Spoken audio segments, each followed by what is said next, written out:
Yeah, so our Capstone program is set up so the industries work with our student teams for 14 weeks.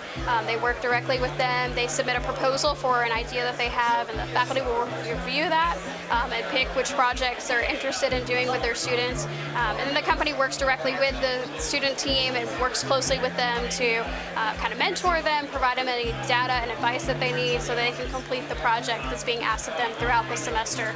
Well, Stronghold's here today because we were looking for fresh ideas to improve our products, either from a design perspective or from a manufacturability perspective, or ideally from both a design and manufacturability perspective. So we challenged the team from U of L Speed School to come up with a better way to help us install our shelves. We're currently using a fastener system. We want to know is there a faster, less expensive, more customer-friendly way that we can kind of get all this done together.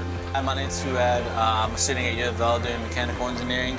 I've just done a capstone project where we're making a toolless shelving attachment. Me and my teammates, Blaze and Matt, we all pitched in, worked, and got this prototype. So I basically got the experience of working with my coworkers and being able to use my ideas and bring it to life. And I'm super impressed. The team managed to win second place. So our first capstone project is probably going to lead into multiple ones.